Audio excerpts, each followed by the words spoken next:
ভালো করে শোনো, ম্যাথসটা কী ছিল ভালো করে পড়তে হবে। সে ম্যাথসটা কী ছিল? ম্যাথসটা হচ্ছে 3 women or 5 girls take 17 days to complete a piece of work। প্রথমে কথাটার মানে বুঝতে হবে যে 3টে উইমেন বা 5টা গার্ল 17 ডেজে একটা কাজ করে, মানে আইদার 3টে ওমেন 17 ডেজে কাজ করে অর 5টা গার্ল 17 ডেজে একটা কাজ করতে পারবে, তাই তো? বোঝা গেল ব্যাপারটা? একসঙ্গে নয় কিন্তু, অর, ঠিক আছে?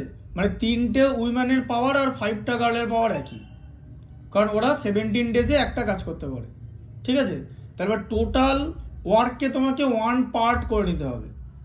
তাহলে এখান থেকে প্রথম স্টেপটা কী হবে? 3 উইম্যান 17 ডেজে 1 পার্ট করতে পারে, তাই তো? 17 ডেজে 1 পার্ট। তাহলে 17 ডেজে যদি 1 পার্ট করতে পারে, তাহলে 1 উইম্যানের কতদিন লাগবে? এবার ভালো করে বোঝো, 3টে উইম্যানের যদি 17 ডেজ লাগে, তাহলে একটা উইম্যানের তো বেশি লাগবে, কারণ তোমার তো ওয়ার্ক ফোর্স কমে গেল। টাইম অ্যান্ড ওয়ার্কের রিলেশন কি? ইনভার্স।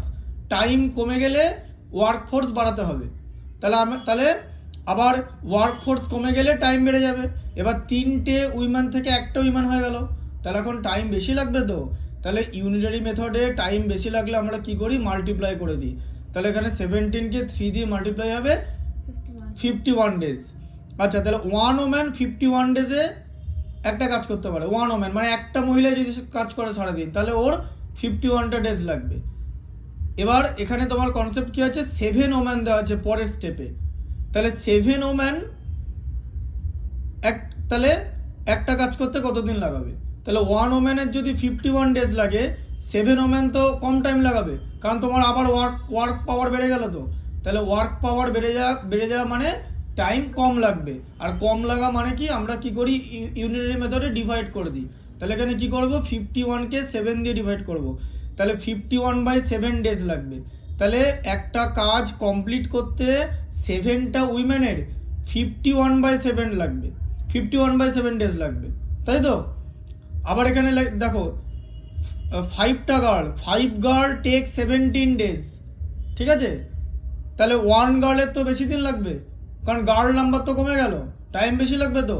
তাহলে 17কে কী দিয়ে মাল্টিপ্লাই হবে? 5 দিয়ে। তাহলে 5টা গার্লের যদি 17 ডেজ লাগে, তাহলে 1টা গার্লের তো 85 ডেজ লাগবেই। এবার 1টা গার্ল, এবার বলেছে এখানে 11টা গার্ল একসঙ্গে কাজ করবে বলেছে। তাহলে 11টা গার্লের তো অতদিন লাগবে না, কারণ 11টা গার্ল মানে আমি নাম্বার বাড়িয়ে দিলাম, মানে আমার নাম্বার অফ গার্লস বেড়ে গেল, তাহলে আমার টাইম কম লাগবে। টাইম কম লাগানোর জন্য আমরা ইউনিটারি মেথডে কি করি? ডিভাইড করে দিই। তাহলে 1 গার্ল থেকে 11 গার্ল হয়ে গেল তো, তাহলে 85কেও 11 দিয়ে ডিভাইড হয়ে যাবে। তাহলে 85/11 ডেজ লাগাবে 11টা গার্ল মিলে। তাহলে 11টা গার্ল মিলে যদি একসঙ্গে কাজ করে, 85/11 ডেজে কাজ করতে পারবে একা কাজ করলে। আবার 7টা উইমেন যদি একা কাজ করে, ওদের 51/7 ডেজ লাগবে। কিন্তু এখানে তো একা কাজ করার কথা বলা হয়নি, এখানে বলেছে according to the second condition ওরা একসঙ্গে কাজ করবে। এবারে 7টা ওমেন জুটে গেল, আর তার সঙ্গে ওরা 11টা গার্লকেও নিয়ে নিল, দিয়ে টোটাল কাজ করলো, ঠিক আছে? বোঝা গেল?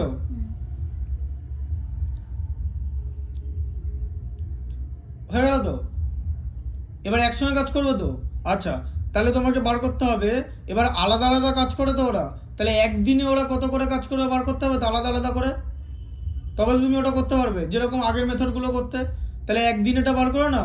তাহলে তোমার কাছে কি ক্লু আছে? 7টা ওম্যান, দেখো যে 51/7 ডেজে 1 পার্ট করে, তাহলে 1 ডেজে কত পার্ট করবে? তাহলে 1 ডেজে তো কম পার্ট করবে। 51/7 ডেজে তো 1 পার্ট করে, 51/7 তো 1-এর থেকে বড় number. It's an improper fraction, always greater than 1। তাহলে 1 ডেজে কম পার্ট করবে তো, কম পার্ট মানে ডিভাইড হবে তো। তাহলে ডিভাইড হবে মানে 1/51/7 হলো। তুমি যেরকম করতে, আমি বলেছিলাম কি যে একবারই ডিভিশন না দিয়ে মাল্টিপ্লিকেশন করে রেসিপ্রোকাল করে দাও। দেখো রেসিপ্রোকাল হলো 51/7 এর রেসিপ্রোকাল 7/51 পার্ট। তাহলে 1 ডেজে 7/51 পার্ট করে তো। আবার গার্লসে চলে এসো, দেখো 11টা গার্লস কি করে? 85/11 ডেজে 1 পার্ট করে তো, তাই তো? তাহলে ওরা 1 ডেজে কত পার্ট করে বার করতে হবে। তাহলে 1 ডেজে কত পার্ট করবে? আবার ফ্র্যাকশনটা রেসিপ্রোকাল হয়ে যাবে। 85/11 এর রেসিপ্রোকাল কি 11/85 পার্ট। তাহলে আমি আলাদা করে বার করে নিলাম যে সেপারেটলি 7টা উইমেন 1 ডেজে কতটা কাজ করে আর সেপারেটলি 11টা গার্ল 1 ডেজে কতটা কাজ করে আলাদা করে বার করে নিলাম। এবার দুটো অ্যাড করবো, কারণ ওরা তো আগে তো একসঙ্গে ফার্স্ট দিন কাজ করবে, দিয়ে দেখলো যে কতটা কাজ করতে পারে, তারপর ওরা সেখান থেকে ক্যালকুলেট করে নেবে, তাহলে বাকি কাজটা কতদিনে করতে পারবে, তাই তো? তাহলে এবার টুগেদার বানাও। এবার 7টা ওমেন আর 11টা গার্ল টোটাল কাজ করতে কতদিন নেবে সেটা তো তোমাকে জিজ্ঞেস করেছে। টোটাল কাজ বার করার আগে একদিনে কতটা কাজ করে সেটা তো আমাদের বার করতে হবে। সেখান থেকে আবার আমরা ইউনিটারি মেথডে বার করবো, তো টোটাল কাজ কতদিনে করবে, তাহলে আগে একদিনেরটা বার করে নিই। তাহলে ওরা একদিনে কত কাজ করবে, দুটো ফ্র্যাকশন অ্যাড করে দাও। তাহলে দুটো ফ্র্যাকশন কি অ্যাড করবো, এই যে 7/51 আর 11/85 অ্যাড করবো। 51 আর 85 আছে, এলসিএম করলে 255 হবে, কারণ ওরা দুজনেই 17-এর এক একটা মাল্টিপল। এবারে 255 কে 55 দিয়ে ডিভাইড করলে 5 হয়, তাকে 7 দিয়ে মাল্টিপ্লাই করলে 35। 255 কে 85 দিয়ে ডিভাইড করলে 3 হয়, তাকে 11 দিয়ে মাল্টিপ্লাই করলে 33, তাই হয়ে যাবে তো।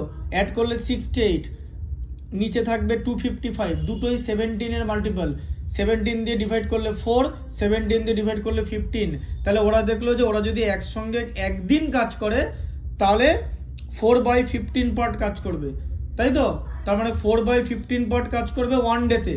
এবার বলেছে ওরা টোটাল কাজটা একসঙ্গে কদিনে করবে, মানে 1 পার্ট কদিনে বার করতে হবে। তাহলে 1 পার্ট কদিনে করবে, তাহলে 1 পার্ট করতে বেশি দিন টাইম লাগবে, কারণ 4/15 থেকে তো 1 বেশি বড়, তাই এটারও রেসিপ্রোকাল হয়ে যাবে। ঠিক আছে, রেসিপ্রোকাল হয়ে গেলে 15/4 হয়ে যাবে। ঠিক আছে, 15/4 মানে 3 হোল 3 ডেজ লাগবে। হ্যাঁ, 3 হোল 3/4 ডেজ লাগবে। তার মানে 7 উমেন আর 11 গার্লস একসঙ্গে মিলিয়ে কাজটা করবে। তাহলে অরের কনসেপ্টটা বুঝতে পেরেছো?